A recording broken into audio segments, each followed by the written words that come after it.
Good morning, everyone. This is Biz Chicks TV. This is the place where you can find tips and tools to help you do business better. We're here to help you run a profitable business that's fun to run and to take the hassle out of your hustle. And today is Friday. I'm here with my partner, Miss Francine Gregory, real estate entrepreneur and tech diva. I'm Terralina from California, cover up and we're your Biz Chicks. So we want to encourage you to start a watch party, share this out, whatever, because it's Friday and we're going to be talking tech in English for business. So we always like to start out. Good morning, Linus. It's great to see you. I hope you got something great going on that you can share with us. Linus has a podcast and an online magazine for women over 40. You may want to check her out. So just check on her profile over there on Facebook. She's really fabulous. And you're going to find out some great information. In the meantime, we always like to start out with this day in tech.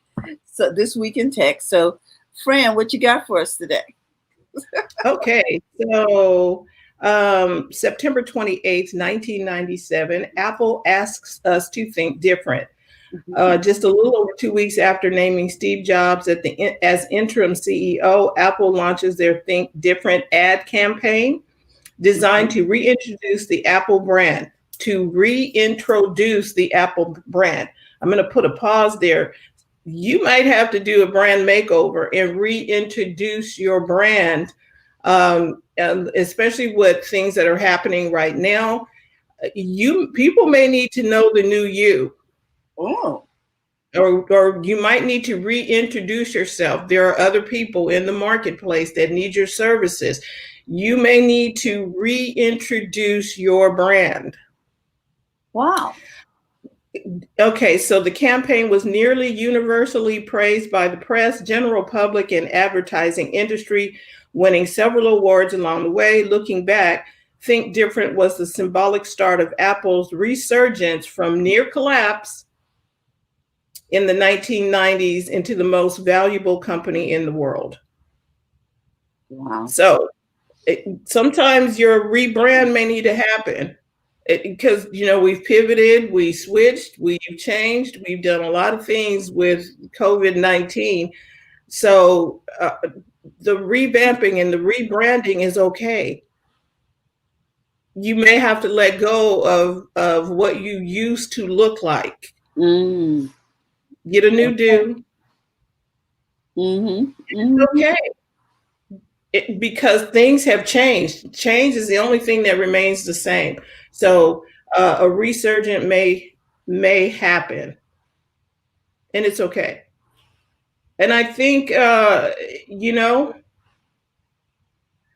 we might just stop there because just the resurgence, rebranding, it's okay. A lot of, I think sometimes we've taken all this time to build it up to where it is right now. And we feel like I'm going to lose it all just because now I got to change again.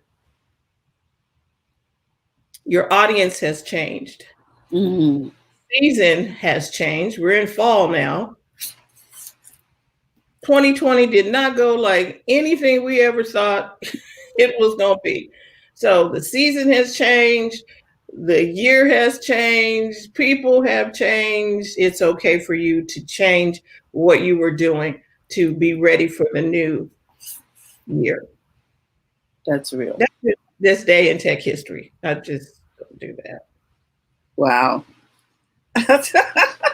I like that. The fact that we need to reset.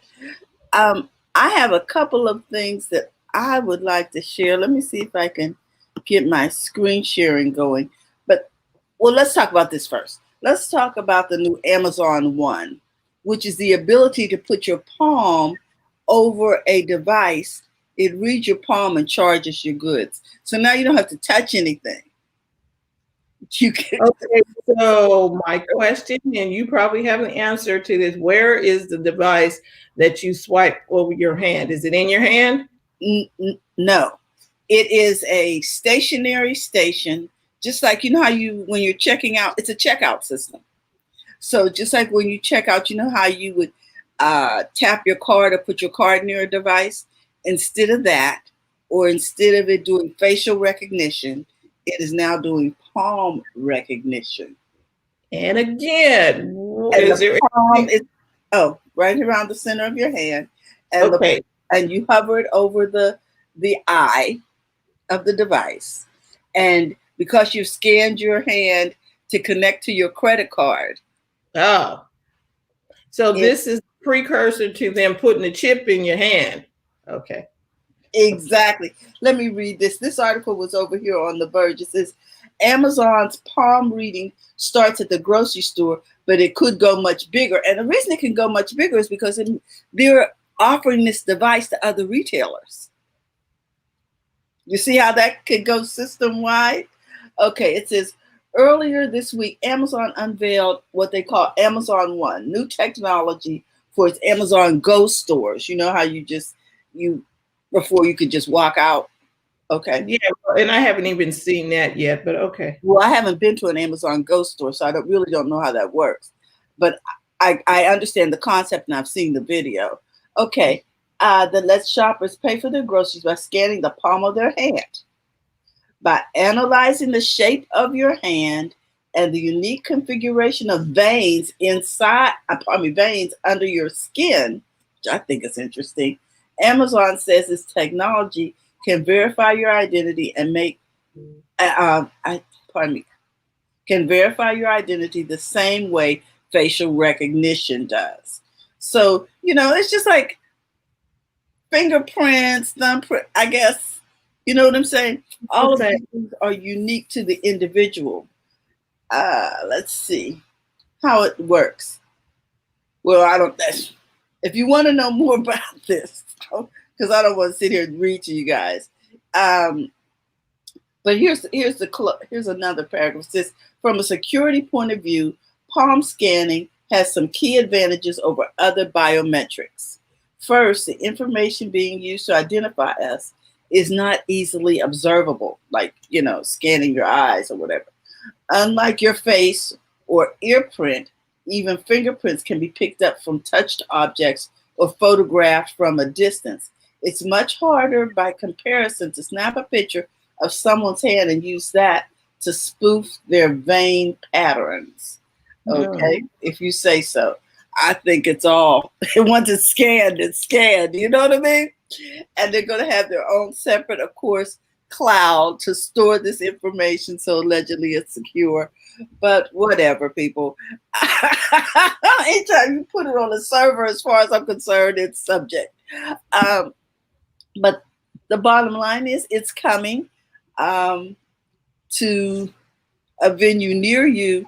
I would say sometime in the next 3 to 4 years, everybody will probably be having the option to scan their hand, because some of us just don't like that kind of stuff.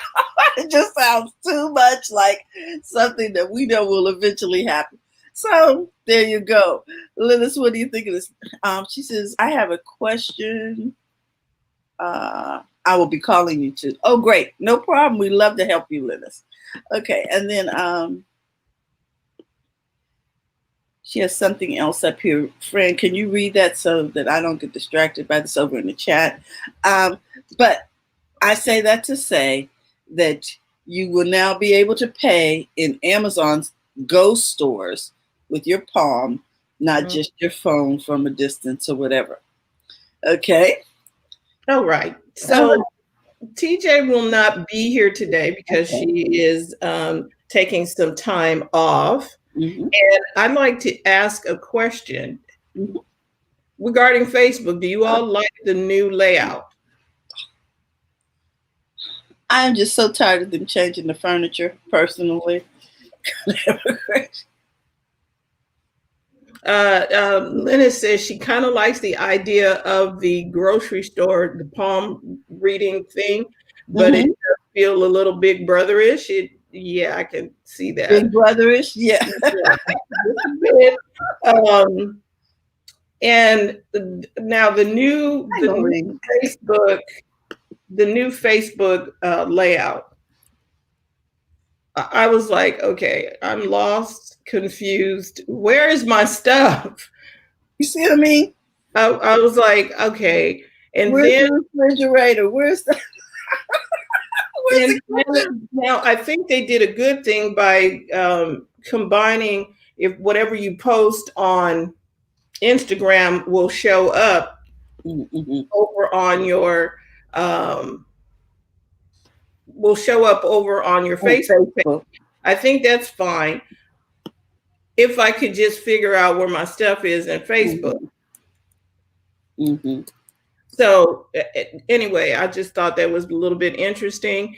Did we send a link to Dr. Tachi? Yes, I sent it early this morning. Okay. So anyway, I was trying to figure out my Facebook page because on my iPad it looks completely different. I think I turned off the new thing and went back to the old one or something. Anyway, you had some challenges this morning with your Facebook page. I'm just wanting to find out because it seems more cluttered to me now. Everything is all on the same page, and I'm like, I don't want to see all of this. I liked it before when it was just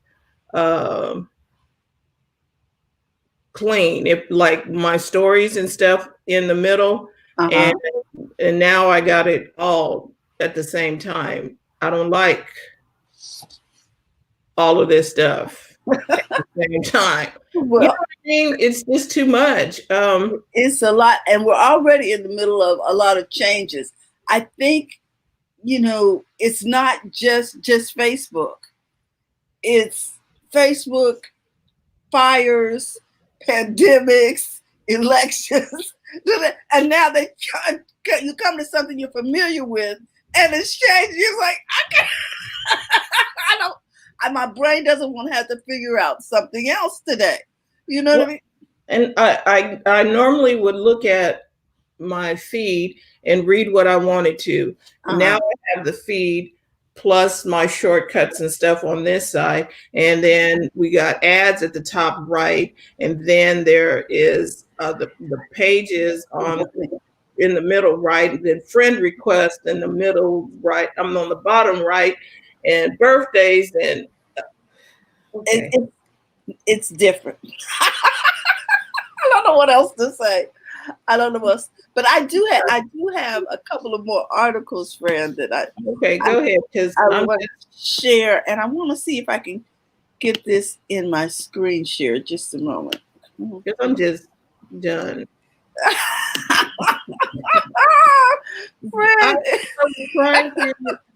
I was trying to watch it, really. Anyway, go ahead, Terry.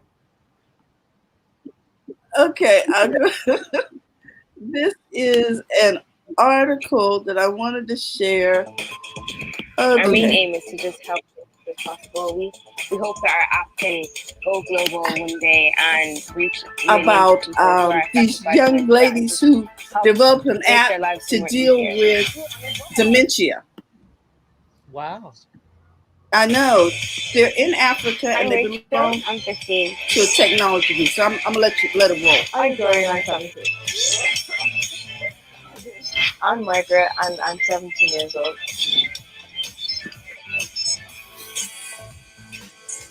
We found out that dementia is not just a new problem in Ireland, but in fact globally.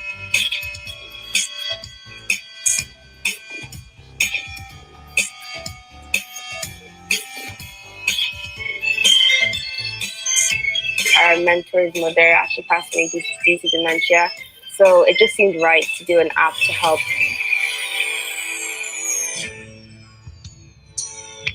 Mom was a very strong woman. She was a dedicated mother, and she was very funny. People know her for that. She used to be a seamstress, so she used to teach people how to sew. But because of the dementia, she was unable to even sew anymore. She discovered herself that no, this is something I'm supposed to know, but I don't know it anymore. That she was gradually going. Our app has 6 main features: a health check, a photo wallet, music playlist, reminder alerts, reach out feature, and there's also a memory game feature which allows users to strengthen their cognitive ability in a fun way. The reach out feature, which is a platform that we created so the people living with dementia can contact their friends, families, caregivers, doctors, and emergency contacts. Well, the music playlist feature works in conjunction with our facial recognition feature, and it detects the mood of the user. So it plays playlists based on their mood. So if they were sad, it would play a playlist to brighten up their spirits. The most challenging part was definitely the coding, but after doing it for so long, so often, I got used to it. And also with COVID, it was really hard for us to meet up and create the app together, so we had to go through WhatsApp, which was kind of difficult, but we made it work.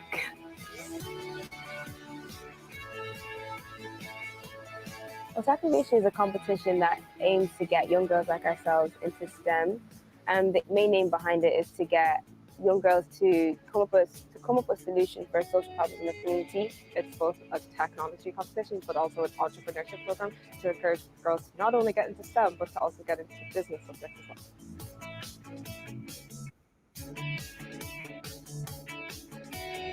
I think the main aim for all of us, of what we had in mind when creating Memory Haven, even without knowing the amount of success that was going to come from it, is just to try and help as many families and individuals and communities as possible, because we know firsthand how tough it is to know somebody living with dementia. I also think to inspire other young people to get involved in tech and realize the opportunities that we have to make a difference in our communities. When the app is released, we just hope to reach as many people living with dementia as possible.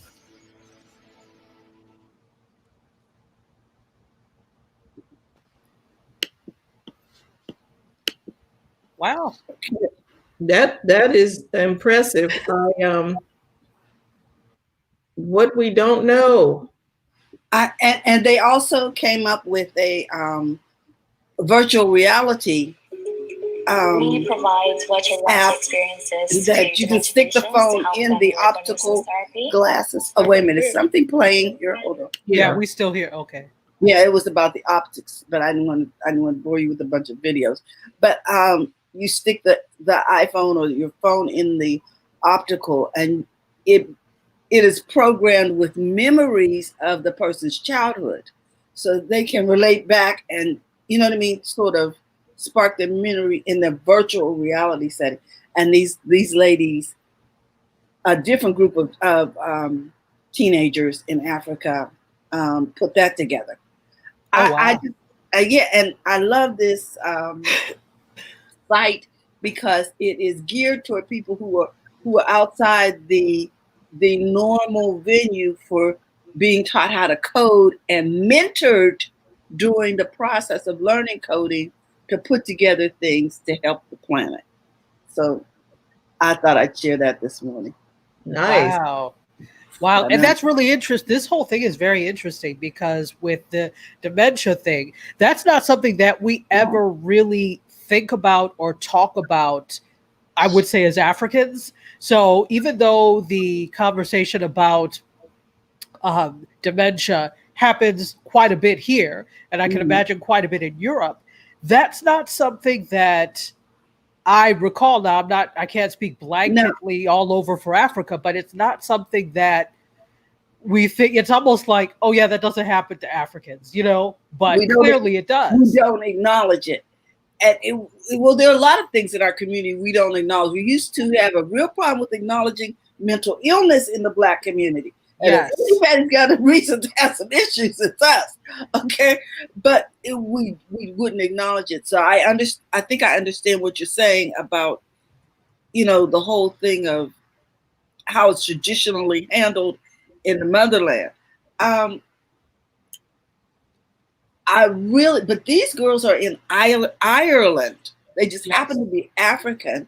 And maybe that's why they decided to attack dementia, because the mentor that they were working with, her mother had it. That's who they were talking about.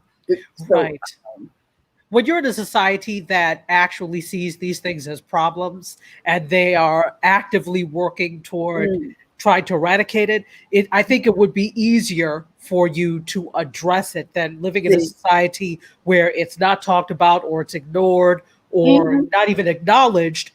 I think it would be a very different outcome if these young ladies were in Africa as opposed to in Ireland. Well, now I also saw an article about an app that was developed in Africa to have the delivery of condoms and various kinds of, what would you call them, personal products. Okay. Delivered directly to the individual. So Interesting. You order on the app, sort of like you would a pizza. Yeah.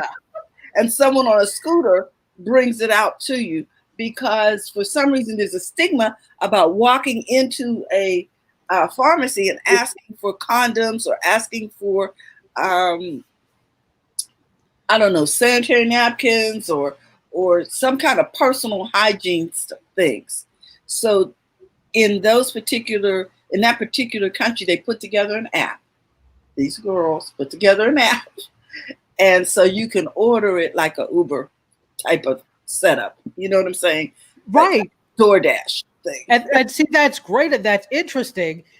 And it solves one part of the problem. But what about the people who can't afford that delivery or don't have a mobile phone that is capable of using all these apps? Because, you know, it's not like here where you have plans, data plans and all of that. You buy your minutes and things in Africa. You have a SIM card and you buy your minutes. So when you're done, you're done. That probably also means unless you have access to Wi-Fi somewhere that you foreseeably can't use the app either.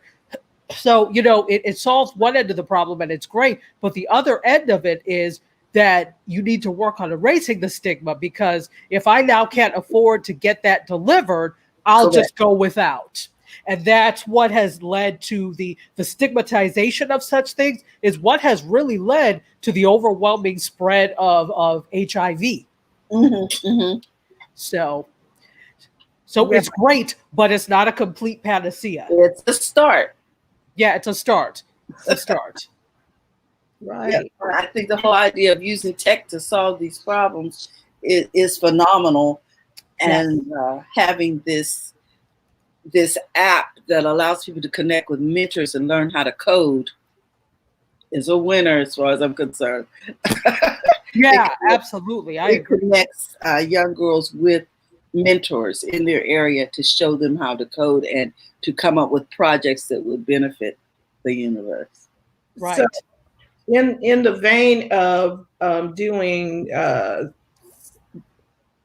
cities and things of that nature, the city of Sacramento, West Sacramento, are setting up something where the homeless can get free Wi-Fi. Yeah,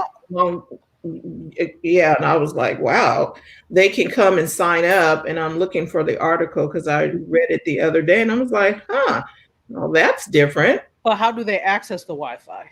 Well, you can get free phones. Okay. Yeah, they have the free phones and that type of thing. And so I was thinking, wow, now, okay, really interesting. Like I said, I'm looking for the article because, you know, I get a lot of email. I was like, but I sorted through that. I was like, oh, free Wi-Fi? And then you have to sign up, and but they're offering free Wi-Fi here for the people. And I guess because they mostly congregate around a certain area, the Wi-Fi would be. Anyway. What does... Say again, Terry? I'm looking in here. I'm trying to see this comment, but I can't see it because it's covered up for some reason. You're right. Overwhelming. It has slowed many of our... That was way back. Okay. So that was way back when we were probably talking about Facebook. And oh, there it is. Alfredo put it in there. Okay. Well, see, New York already has free Wi-Fi, but this was mainly geared for the homeless and people who are of lower income. To Dr. Tachi's point, trying to make things affordable for everyone. I think ever since they had those kids sitting out in the parking lot of the Taco Bell trying to get Wi-Fi to do their homework, it became such a what would you call it? A glaring need.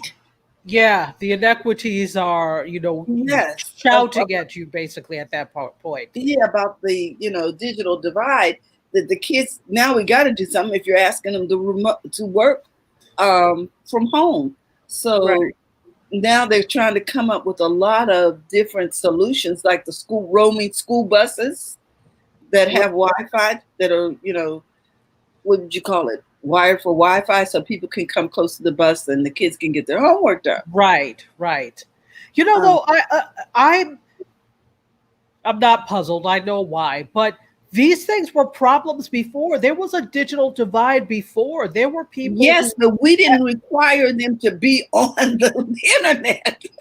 But here's the thing: we did. They just couldn't, or they had to wait in line, or wait for a computer at the public library. Try to do things on their phone. They were trying to do it. So this was a problem before. The only reason it seems that we are now acknowledging it is because people are now. It's now out in public in the open. Now we see hordes of kids sitting trying to get, because they have to do it because everybody's online. So now that you see, it wasn't a problem when you didn't see it, but it's a problem now because you do see it. But this existed before, and to the credit of, many teachers, etc., they've been saying this. Right. They have been saying this. We've been saying this since the 80s. And so just the whole idea of being able to provide things in a different way, better, and to reach a different population. I guess too, with the public libraries in many cases being closed. Okay, I found my article. Okay. Free internet, computers, and digital training available to Sacramento households in need. Oh. Up to 10,000 Sacramento households affected by the pandemic, particularly low-income households with children and seniors, can now apply to receive free broadband access through a new pilot program launched by the City of Sacramento and United Way California Capital Region. Funded through the Federal CARES Act, the Digital Equity Program will also provide free computers for up to 1,000 households, as well as digital literacy training on how to use the technology. Thank you. Give them a laptop. They don't know how to use it. Yeah, that's important. So there's so many ends to this, that it's not just about giving equipment or access. There's a training portion of it that really needs. So even if I give it to you, do you know what to do with it? And even if you know what to do with it, do you know how to use it the most effectively? So it's incredible. And that's what happens when these things are allowed to linger for so long without being solved. Now it's become this problem, is now this problem. So it's just stockpiling issues. Right. And this is one positive outcome. A lot of more people will know how to use the internet and actually have used it by the time we finish with all this wonderfulness. Well, so it's getting everybody online and up to speed. Everybody. And it's creating urgency to learn it. Right, because I got the feeling that is going to be the one way they're going to try and communicate with everybody. And so everybody's going to need to all be on the same communication platform, pretty much. Right. You know what I mean? Right. Because if you get how they're going to get the message about where to go or whatever to do. Well, you see, that's the other thing. If they're not online, they can't even find out where the day shelters are. Like it's difficult to be outside right now in Sacramento. And so if you're homeless, you need to know where is the resting station. You understand what I'm saying, Francie? Right. To get Right. out of smoke. Okay.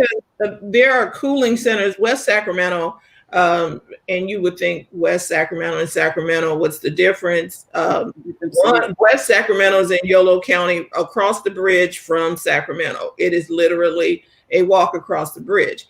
But West Sacramento, they have cooling centers because our temperatures get here north when they get above 101, 102, 3, 4, 5. They opened up cooling centers for people. They opened up the library, and you could go in there and sit to and some people would, I guess some communities wouldn't do that, but they wanted the people off out of the heat. Right. And now the air quality here is at unhealthy the last time I checked because of the fire in Napa. Yeah. Right. So being outside is not a good option. So they opened up cooling centers, and they're opening up buildings and things, for the people to go. And then you have people whose utilities have been turned off because they lost their jobs or but see, SMUD and them will not turn off your utilities. If it's COVID related or you lost it to your job, they're not going to turn off your stuff. Even Xfinity, they will put you down to a lower tier, but they won't shut you off. Okay. Yeah, you can't, like things like water and whatever, you can't, they're not turning them off. Can you imagine? No water, and you can't wash your hands? I can't even imagine. And so even when COVID started, I think Xfinity's changed a little bit. They were not suspending your service. And they were providing extra service for people who were in need. You might be on a basic where you can get some internet and get an email out or whatever. You weren't getting fast speed, but they were not shutting it down. Right. Because they knew people needed to get in contact with family or whatever. And so they weren't shutting it down. I don't know if that's still the case. But because this is going on and on, but there were a lot of the internet service providers who were not shutting it down. If you had a situation, the courts around here shut down. Foreclosures, everything shut down. You were because there's nobody in the building. Right. Now, how I got a summons for jury duty is beyond my record. I'm like, the court, y'all not letting nobody in the building. So how? Wow. The business as usual, I guess. I think it's computerized. It's automated, yeah. Yeah, and I need to call them and find out. Okay, so y'all want me to come to the building, but y'all not here, so I don't understand. Yeah, it's really interesting, this whole thing. Sorry, go ahead. No, I was going to ask if Fran had anything else, because we can get to media if not. No. I want to hear what Dr. Tachi was going to say about that. You want to say? Oh no, it's gone now because it will come back. It will come back. Sorry, it's gone. Okay. We were both deferring to you. It's the automated system. A lot of things are automated, and I'm like, okay, y'all didn't check that system because literally, the person doing the system may be off work.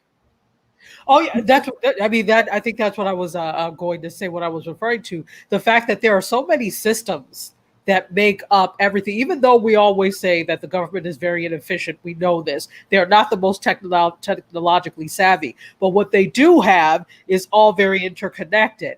And there's so many pieces. I'm quite sure somebody forgot to turn off those automated things for them because they probably didn't think about that. I'm sure they didn't. So that's why you got your lovely summons. Right. And I am a proponent. If you are on jury duty, I think you should go. Only because I saw a situation where a young man was in court. Now, whether he did or didn't do whatever they said, we don't know because I didn't get to go through the trial to hear the information. But the person that was representing him didn't look like him. The judge didn't look like him. And the people in the jury pool didn't look like him. Wow. So the chances of him Being judged by a jury of his peers? that was going to be shrunk because there was nobody that looked like his peers, age-wise, color, anything. It did. I was like, okay, so now I see why I need to show up for jury duty. Absolutely. But you know, the thing is, civics, and this is a whole other tangent, but civics is gone from the education system. That's something that used to be taught, and the importance of it. And they really don't make it. It seems like drudgery. And guess what? Often it is drudgery. But I mean, those are the things that are really real outcomes that need to be said. So if you don't see those as outcomes, you're not thinking about, I really need to go to jury duty. So it's important to say those things. Right. And you know, they didn't pick me, but whatever, I did show up. Exactly. And I was going to be impartial or whatever, but I just saw some stuff when I went there and I was like, ooh. Underrepresentation. It was just not good. I'm talking for anybody. You don't know what you're going to get if you ever had to show. You know, I was like, okay, hold on. So, Dr. Tachi, what we got on in media? Lots of stuff. Oh, there's a whole bunch of stuff. Let me start by talking about, I'm sure you all heard that Disney is laying off, the theme parks are laying off 28,000 people. Oh, because earlier this year, they was going to try to open up the parks. I was like, 25% capacity or something. I thought they had opened a couple. They did. Except for you guys in California, Disneyland was not open. Right? Correct. They were talking about it, but I'm like, Hong Kong was open. We were open here, of course, because Florida and stupidity. There were which one in Europe was open? Was it Amsterdam? I can't remember, but there were a few that were open. And because of COVID, obviously, they are not able to continue. You know, even at 25% capacity, do you know how many people go through those gates every day? So 100% capacity is filled to the gills. 25% is still a lot. So even you cannot stop the spread of something if you're not willing to do everything that it takes. Exactly. And now what they did say is that the majority of those individuals, 28,000, were part-timers.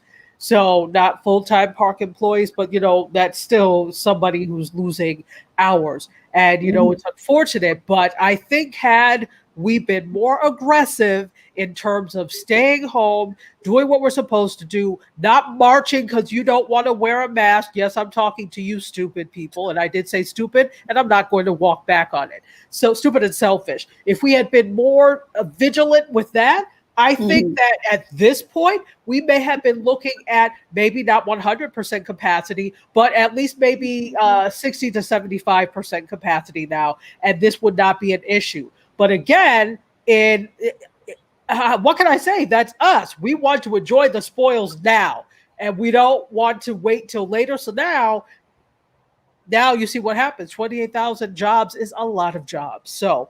Right. And they didn't have to lose those jobs. They did not have to. And I mean, because our governor, he's been like, will you please? And I feel for them. You know, he's got people talking on this side, you need to open it up and and he's like, look, we are trying to put a cap on this thing. Then the fires are going. So and the airlines just laid off a bunch of people. Well, nobody's flying to Disneyland. Very few people are flying anywhere because then you already have people who make wahala because they don't want to wear a mask on the plane. And those are closed quarters and you're breathing recycled air.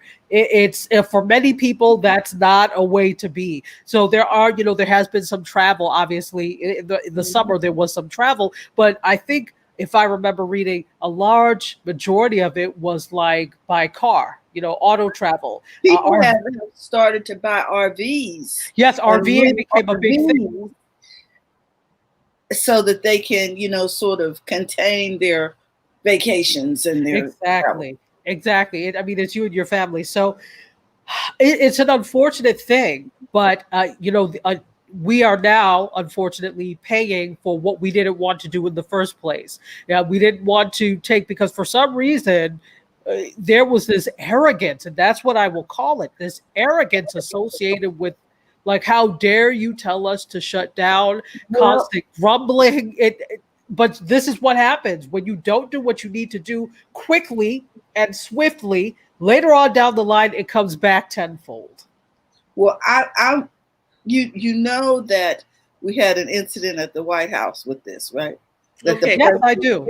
We are not going down that rabbit trail. I'm just saying, we're not going down that rabbit trail. We are media, and because if we go down that rabbit trail, we will be there all day. We'll be all day. Yes, we'll be down with the Mad Hatter and Alice and everybody else. Exactly. So yes, I did hear it, but so this just goes to show that this virus does not discriminate. It is doing a really good job of upending the economy, etc. But I'm not blaming it. I am blaming us. I am blaming us and our lack of response. So to take responsibility. Exactly. So speaking on the other end of Disney, I brought that up to say, though, on the other end of Disney with Disney Plus, because it's all Disney, but different ends of the company, right? So right. Disney Plus, according to Media Post and Digital News Daily, Disney Plus is forecast to double global subscribers and achieve profitability by 2024. That's not that, we're talking a good 4 years, right? That's not long. And so they're now projected to double subscriber growth in 4 years, according to Media Post. But they got this information from MoffettNathanson Research to reach 159 million subscribers worldwide. Now, they just started in April of last year. So we're talking, it has just been about a year and maybe just a year and a half about that they've been around, and they're already growing. Their subscriber base is growing. So they're on track, if they continue doing what they're doing, to do that. Again, it remains to be seen what churn happens, because now this is still only like the first year and a half. We still need to see, and they got a pass because of COVID, right? So nobody can really do productions, even though the 5 different guilds around Hollywood have now come to an agreement of how they can continue production.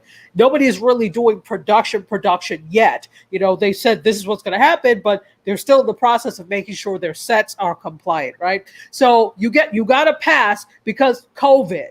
So it remains to be seen after all of this if you're going to keep subscribers because you have new and exciting stuff. You see, because right now Disney went in having an arsenal of the Marvel films. They're all okay, and everybody who have children. So now all of the Disney stuff, Doc McStuffins and everything the kids like, they had a whole arsenal of stuff already. Right. So if everybody's going to be stuck at home, we need to go to Disney Plus instead of trying to do these individual, okay, let me go over here and let me go find some stuff together for the kids. And then the people who are sports minded, they can get in with ESPN, and then Hulu for the people who want to watch something. So Disney just kind of has a whole conglomeration of all this stuff. Okay, I'm gonna ask you this: Didn't Hulu just hook up with somebody? They have an agreement with somebody to with some streaming services. I have to look that up. Okay.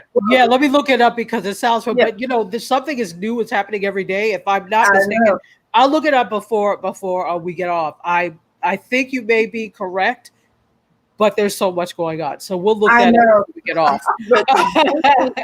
Disney Plus already had Hulu, ESPN, Right. All of them were all three together anyway for the $12.99. I'm like, if I'm stuck at home, $12.99 ain't a bad deal Yeah. when I can cover all of this. It's Disney, ESPN, and Hulu. Yeah. Right.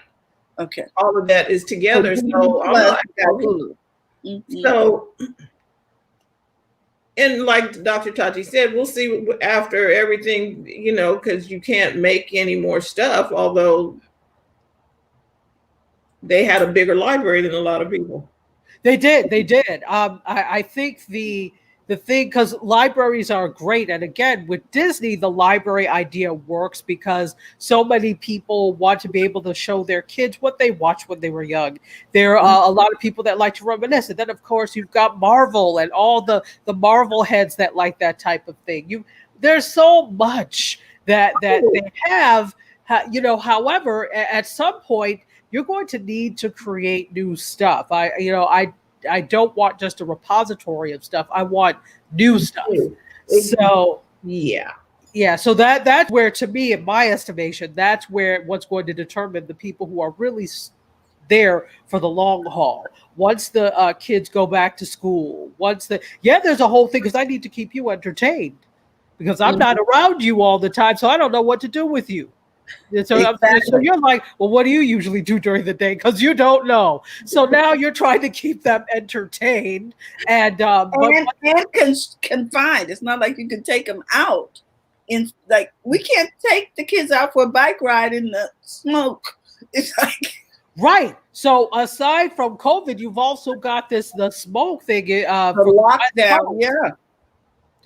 Right. There's just a lot of, they're getting antsy. So you're like, well, if you have to be a television vegetable, whatever, we're going to just sit you down in front, you know, and do that. But once all of this subsides, where does that leave Disney? And I mean, for that matter, where does that leave a lot of streaming services? So I think that streaming services should not get so tied to the fact that this is now everyday life.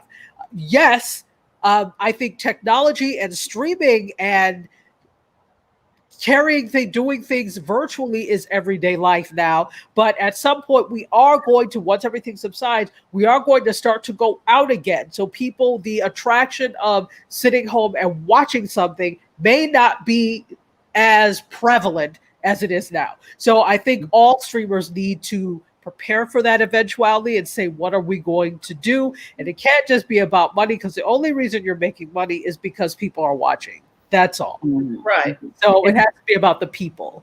Right. And some people are doing that. I know you have another story before I ask you about Quibi. So. Oh, well, go ahead. Ask me about Quibi. What's happening? Right. Oh, what's happening? Okay, so the last time. No, Francine has a question. Go ahead. What about Dr. Tachi's answering. Go. Okay. I said why. Okay. Oh, so if we're talking about the same thing, the proposed sale of Quibi, is this what we're talking about? Whatever you would like to talk about Quibi. I'm just trying to understand why I got commercials all over my stuff for Quibi. Because they need to make money quick, fast, and in a hurry. As we've been talking about Quibi for a long time, and I thought I talked about it last week. Or did I not? I don't know. You said something about Quibi. But okay, everything is running together. So I talked about the fact that Quibi is courting a proposed sale. It has only been 5 months since they've been in existence, but it has been a very lackluster 5 months. They did get some Emmy nominations, which, probably is the only reason they still have, they're still around. If I'm not mistaken, Free Ray Sean did win. Hashtag Free Ray Sean did win something. But that's not enough to keep them around. And I saw an analyst talk about it like this, that Quibi attempted to solve a problem that nobody had. So was anybody asking for short form content in an app starring big Hollywood players done by a big time Hollywood producer, Jeff Katzenberg?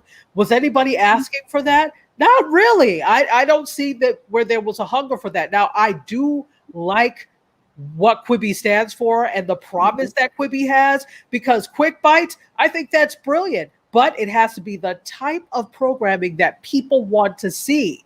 Do they want to see a home makeover show that's kind of like, you know, a horror type thing? Do you want to see a sex doll have talk to her boyfriend, to a girlfriend's boyfriend's girlfriend, whatever? No, not particularly. So you have to have by that. Okay.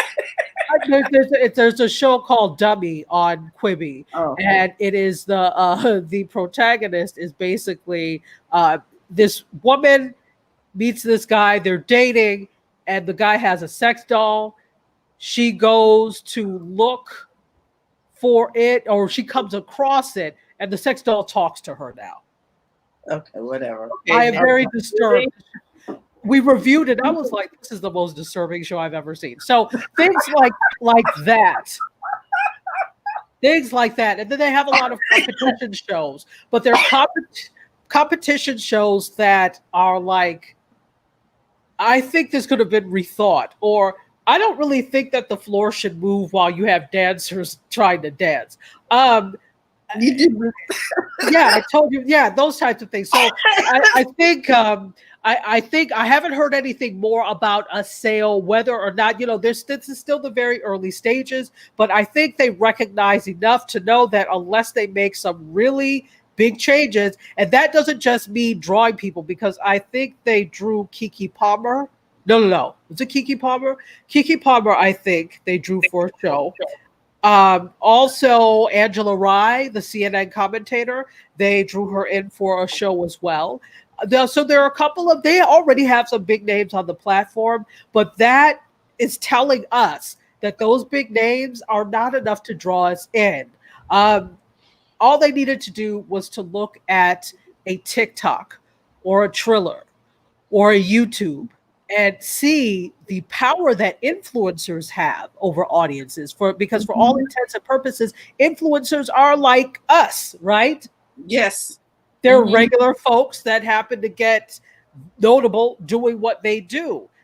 That is what they need to do. Now, I guess they were trying to be different from a YouTube, and because they have, we have these big names, but what you don't realize is those big names are not as much of a draw as they used to be, because we are now experiencing influencer culture. Right. So, but that's what happens when you have people who are don't have their finger on the pulse of the moment. Hollywood knows Hollywood. They're working within each other. And that's fine. But then when you try to come out and create a product that's supposed to be new, no, you just created a mini, Hollywood, a mini television station full of stuff that's just shorter. That's all you did. Right. You gave us 10 minutes of it instead of the full hour. And exactly. It's like a drip system, friend. It's like a drip system.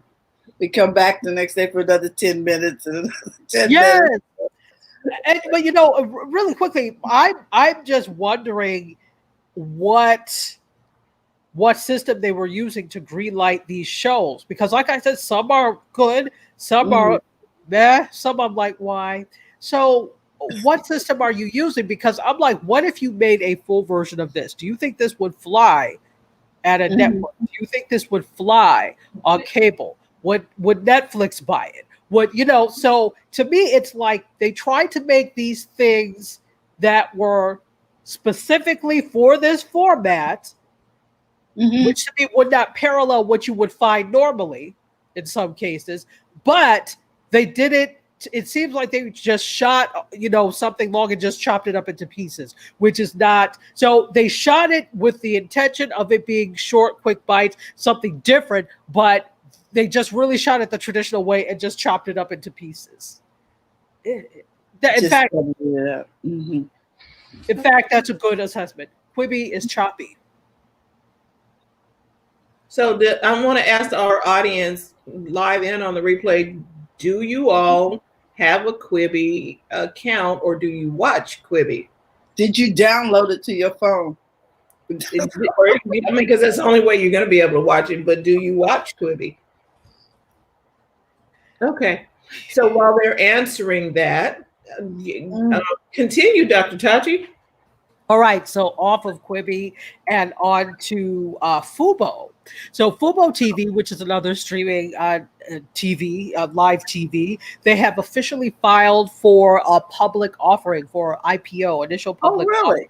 Yeah, they have with the New York Stock Exchange. So they had reported, remember, I think I told you guys about this, that they reported a double-digit year-over-year subscriber and revenue growth for the third quarter of this year. And they were projecting a 50% revenue growth for the full year. So they've officially filed for public offering. Well, it seems like they stream a lot of sports. It says stream They do. TV and sports. Yeah, I could see where that would be a draw.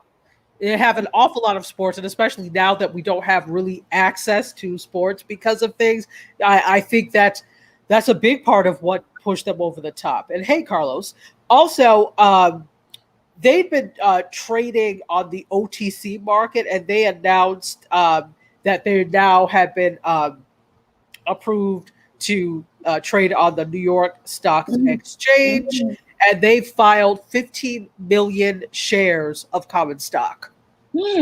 Yeah. So, and now this is, tell me the name again, because I'm thinking F versus Fubo. Fubo. Yes. Fubo. Okay. Fubo. Okay. And do they run soccer and stuff too? Because I think, Yes. okay, I'm thinking that's why, because if you can watch the soccer, because I woke up one day, I want to watch soccer because there was nothing on. Right. And I was like, okay, yes, it's not quite fast enough, but it was, because we have a soccer team here, and I'm like, okay, let me watch some soccer. And I wanted the main match or something, and I can see how that the station or the network is going to do well just because of the mere fact of everybody that watches soccer. Hold on, let me ask you this. It says cut the cable, keep the channels you love. And then it's got all these channels listed. Does that mean that you can watch these channels on Fubo? Yeah, it's live TV. It's live TV. It's like a YouTube TV, Philo, Sling. Oh It's my the same God. thing. Yeah. It might be cheaper because see, YouTube just got 86 at $69. I was like, no, y'all, I'm done for 65. Whatever it was north of 50. I'm done. So it looks like this includes CBS, and that they're trying to charge for that. Then they got USA, Bravo. Uh-huh. I'm like, whoa. And I'm scrolling down through here. There's some major stuff going on over here. Showtime. Yeah. AMC. So here's the thing: they didn't tell us how much it cost up front. I don't like that. I don't see it on the front page. No, I want to know how much it is. Because they're trying to draw you in to look at all the offerings and decide that you really do need this, and then they'll hit you with the price. By starting the free 7-day trial, but I don't see a price either, friend. Yeah. See, I don't like that. That's why you get the email that I never check. Does anybody in the audience know how much? So remember, I think I talked to you about this is a few weeks ago. They Fubo TV, it's not that cheap. So they were part of the ones. Remember when was it YouTube TV? They hiked their price by $15 from 50 to 65. So they hiked by $5 from 55 to 60 per month. Who did? Fubo or Fubo? Okay. So it's $60 a month. Correct. Okay. See that both of y'all are not going to get that anyway. I like Sling. I am good with what I have. There are so many choices that, because of course I watch live TV, but then of course you've got Pluto that's live TV that's free.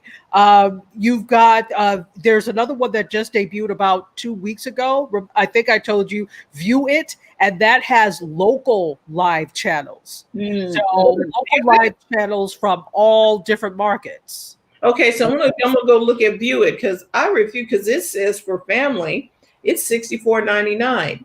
You out of your mind. That's YouTube TV. I'm right back to the reason why I cut the cable.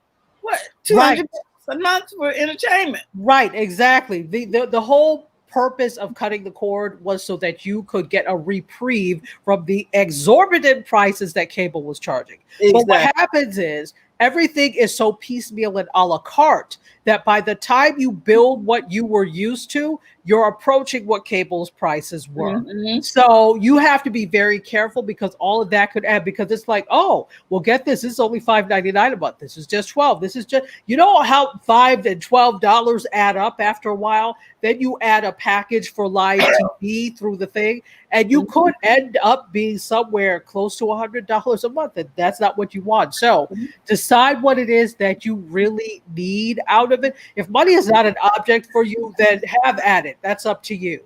I hear you, Yolanda. Yolanda said I bought an antenna. Mhm.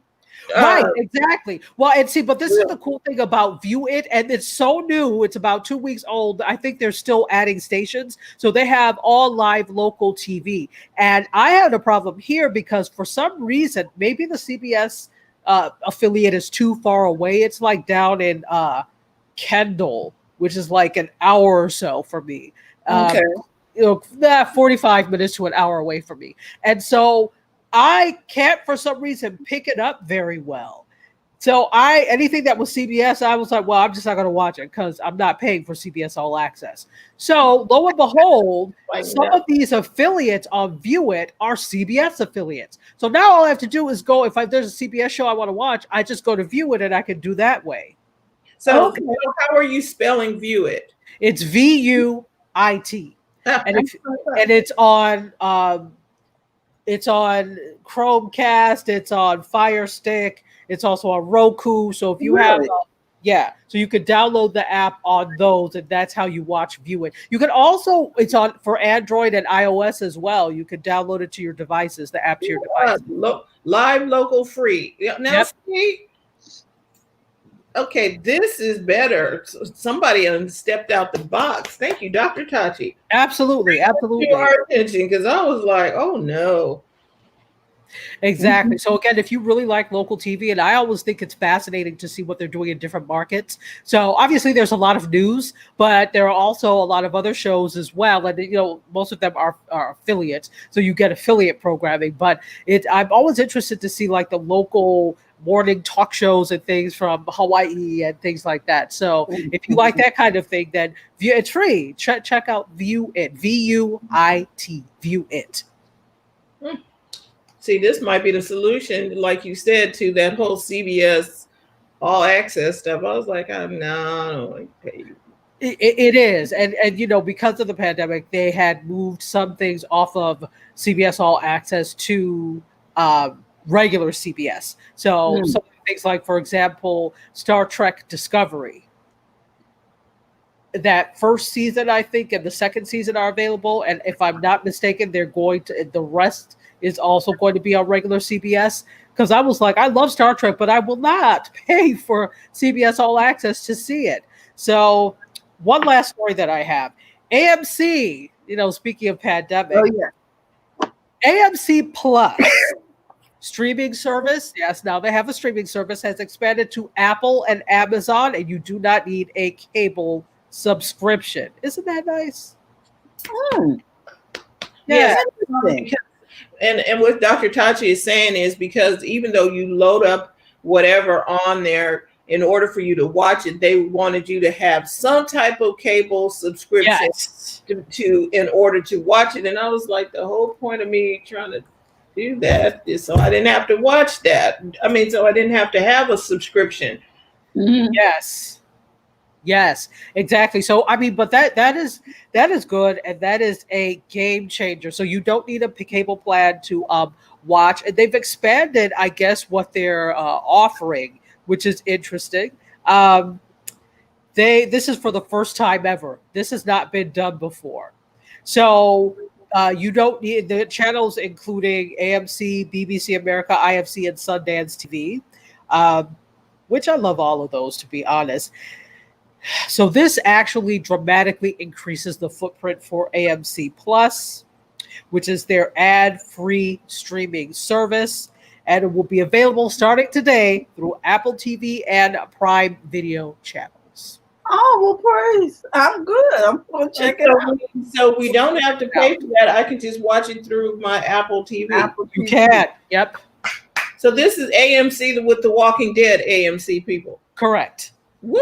Okay, not that I was watching the Walking Dead a lot, but they did have some westerns and some other things on there that I like to watch, and I hadn't watched AMC just because I wasn't paying for it anymore. Right. Exactly. So hold on a second. There's so it's but see, here's the thing. It's not that it's free. It's just direct to consumer, right? So if you're subscribing through Apple TV or Prime Video, you'll pay $8.99 a month for AMC Plus, which is more than the pricing on Comcast. Because on Comcast, it's $5 a month, or Dish or Sling, it's $7 a month. But AMC Plus subscribers on Amazon and Apple will also get access to the live linear feeds of AMC, BBC America, IFC, and Sundance. And they'll have ads. So does that make sense? Yeah. So pretty much. What else am I paying for? Is it now not free? It's not free. It's not free. It wasn't an offering on Apple TV. So now they put it on the Apple TV so you can get it. But you're going to pay just like with all of the baking show or the PPS or PPS or whatever. You're going to pay whatever that fee is. Correct. It's just now that you don't have to sign in using your cable plan, which was something that you had to do before. So I mean, it's kind of a win. It's not free, but it's kind of a win because it doesn't require you to go through a third party to actually have access to these things when you're using, something like a Roku or Apple TV or Prime.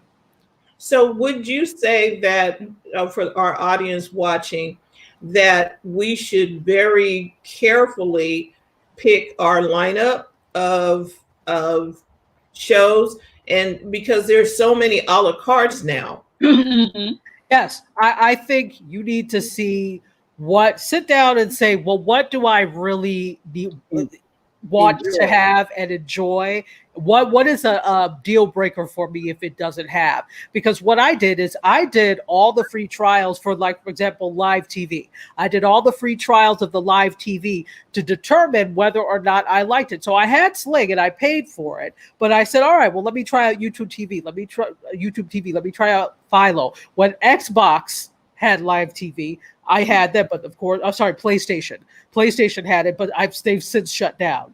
So one of the first casualties of the streaming wars. So I tried all of them and I said, I really like Sling. I'm good with Sling. So use the free trials to determine. That can help you. I always do the free trials for all of these things because more often than not, it shows me I really don't need this. So sit down.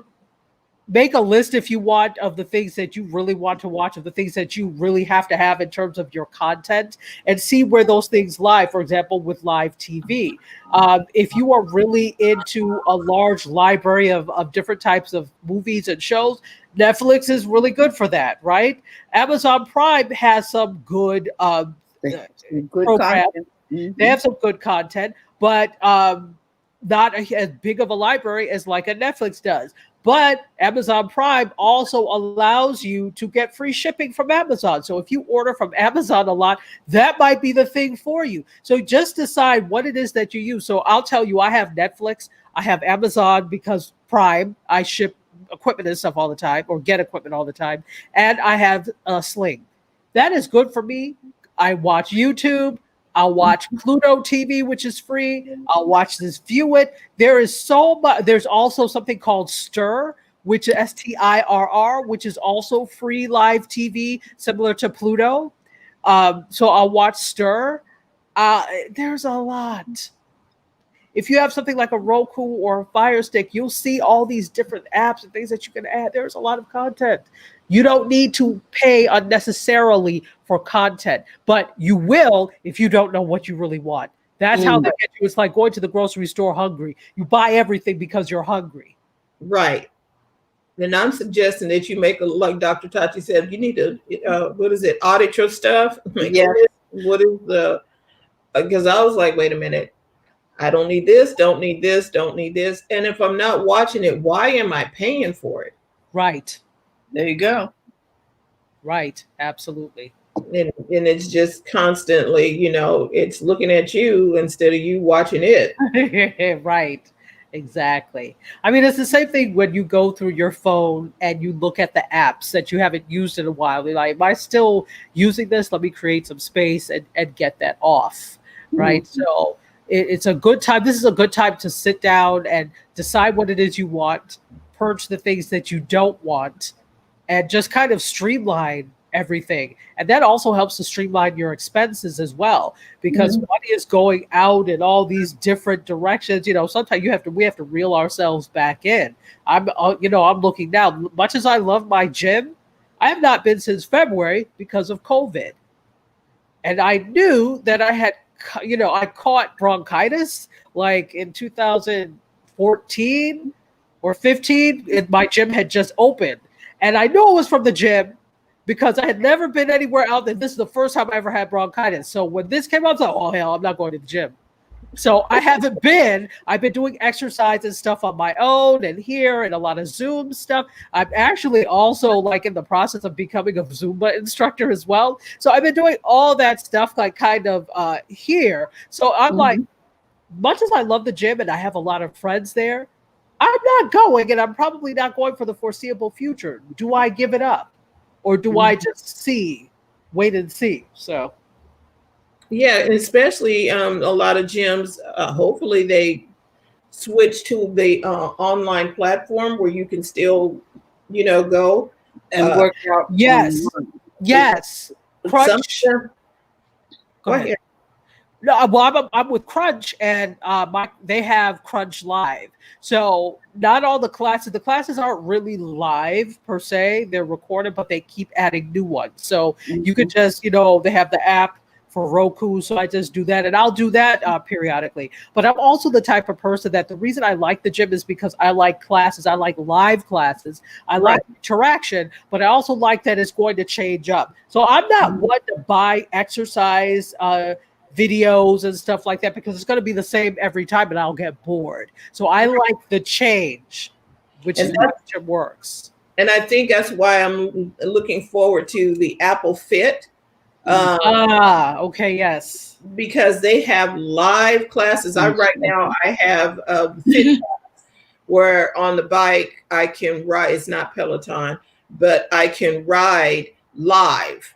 With a live human being, somebody that's really pushing you. Or if I miss it, then I can go back and get the recorded version of whatever. But having it live is different. I know I'm not, and there are other people in the class. You can see the other people there, but I'm at home, but I'm riding live with these people. Right, exactly. Yeah, that's I mean, the whole thing is that's where we're going to start to see, and don't be surprised, like with the Apple Fit, don't be surprised if we also see